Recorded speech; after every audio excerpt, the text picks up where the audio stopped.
अक्सर इस चुनाव में कांग्रेस को लड़ाई में नहीं होने की बात कहते थे। पहली बार उन्होंने राहुल गांधी पर भ्रष्टाचार को लेकर सीधा हमला बोला है और जो पोस्टर जारी किए है उसमें बेईमानों की लिस्ट में राहुल गांधी समेत अजय माकन और आपके नाम को भी जगह। देखो, केजरीवाल का पुराना फरेब और झूठ बोलने की एक बहुत पुरानी आदत है और हम तो हमेशा से कहते थे कि बिना सबूत के बयानबाजी करनी और इस घटियापन पे उतरना इनकी बहुत पुरानी आदत रही है। 2012-13 में जिस तरीके से इन्होंने शीला जी, सोनिया जी के बारे में बातें कही थी, वो किसी भी तरह सभ्यता की हद से बाहर जाता है। और अब जो उन्होंने कदम उठाए हैं, मुझे आशा है कि बाकी लीडर्स भी इस बात को देखेंगे। मैं एक चीज मानूं, केजरीवाल जब भी किसी पर सवाल उठाता है, मुझे कभी कभी ये लगने लगता है कि शायद सबसे कट्टर ईमानदार वही व्यक्ति होगा जिस पर ये उंगली उठाता है, क्योंकि खुद जिस आदमी पे 100 केस चल रहे हों, जिसका ये खबर है कि किसी भी समय वो 5-10 साल के लिए जेल जा सकता है, वो अपने साख बचाने के लिए केवल औरों पे बिना किसी बुनियाद के, बिना किसी सबूत के ये उंगली उठाता है। और मैंने तो अभी देखा है इस पोस्टर को इस सवेरे।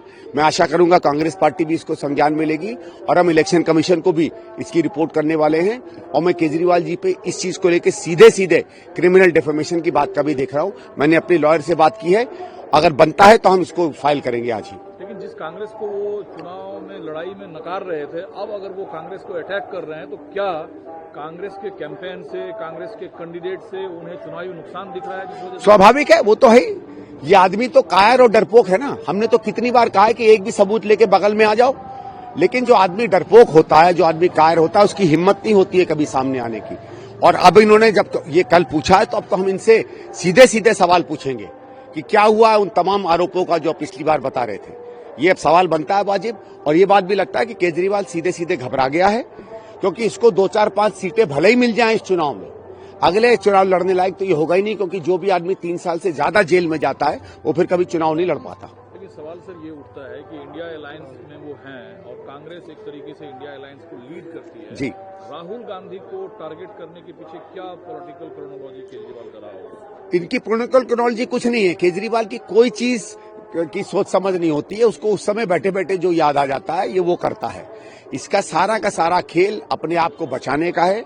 ये अपने जीवन की अंतिम लड़ाई लड़ रहा है, क्योंकि इसको मालूम है कि जिस तरीके के कुकर्म इसने किए हैं, जो शराब माफिया में सीएजी की रिपोर्ट आई है जिसने बताया है कि इसने 12-15 हजार करोड़ का 4 साल में नुकसान कर दिया, और जो बातें निकल कर आ रही हैं कि दिल्ली में इन्होंने सारी कंपनियों को छोड़ के पंजाब की कंपनियों को केवल ऑर्डर देते थे। एक आदमी जो उनको सीधे चेक से पैसा देता था, मैंने वो डिटेल भी दिए हैं, उसी को सारे हेल्थ के कॉन्ट्रैक्ट्स मिलते थे। तब तो ये बात स्पष्ट हो गई है कि इससे ज्यादा भ्रष्ट कोई नेता नहीं है। 2100 रुपए उन्होंने महिलाओं को देने की बात कही है, लेकिन अनुराग ठाकुर ने सवाल उठाया कि आम आदमी पार्टी के पोस्टर से मुख्यमंत्री जो खुद महिला है उनकी तस्वीर ही गायब है। क्योंकि इनके यहाँ और कोई है नहीं, इनके यहाँ सिर्फ केजरीवाल है जो कुछ है। केजरीवाल के अलावा आम आदमी पार्टी में, मैं बार बार कहता हूँ, बाकी सब नौकर हैं और उसने सिद्ध कर दिया कि मैं ही सब कुछ हूँ, बाकी सब मेरी नौकरी चाकरी करते हैं। इन्होंने तो यही बनाया ना भाई, खुद ही कहा कि मुख्यमंत्री टेम्परेरी है, तो क्या मतलब है? जो आदमी संवैधानिक पद पे शपथ खा के आए उसको ये आदमी टेम्परेरी बता दे, इससे ज्यादा तो संविधान का असम्मान नहीं हो सकता ना।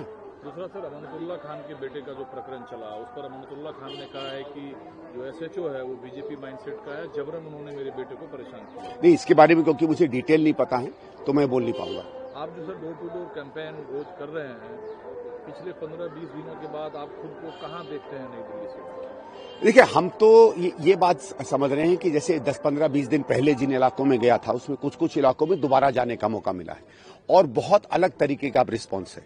पहले ये था कि लोग समझ रहे थे, देख रहे थे, अपनी प्रतिक्रिया भी दे रहे थे, केजरीवाल के खिलाफ भी बातें कर रहे थे, लेकिन अब वो सीधे कांग्रेस के प्रति अपना समर्थन व्यक्त कर रहे हैं और कांग्रेस के प्रति लोगों में आकर्षण जो है अब बहुत क्लियर दिख रहा है। तो पहले केजरीवाल पर्ची पे लिख के बताते थे, अब आजकल कांग्रेस का आंकड़ा आप बता रहे हैं, कांग्रेस इतनी सीटें जीतनी जा रही है दिल्ली में। मैंने तो बहुत दिनों से कहा है कि मुझे ये लगता है 38 से 40 से ऊपर सीटें हमारी आएंगी।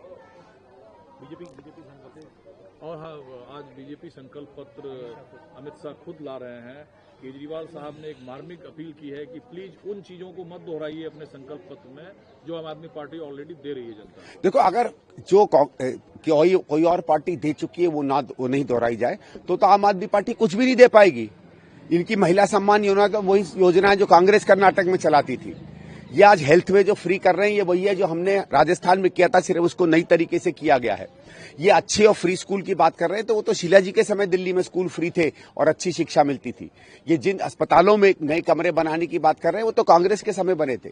ये जिन फ्लाईओवर्स का बार बार उद्घाटन कर रहे हैं वो तो शीला जी के समय शुरू हो गए थे बनना। तो अगर पुरानी सरकार की बात ना लिखी जाए तो केजरीवाल तो एक लाइन नहीं लिख पाएंगे अपने बारे में। कल आप मैडम सोनिया जी से मिले जी, और जी। क्या कुछ बातचीत आपकी रही? नहीं, देखिए मैं तो एक उम्मीदवार की तरह उनके यहाँ गया, हाथ जोड़ के उनसे मैंने विनती की कि कांग्रेस को वोट दें। उन्होंने प्यार दिया, आशीर्वाद दिया, मैं उनका धन्यवाद करता हूं।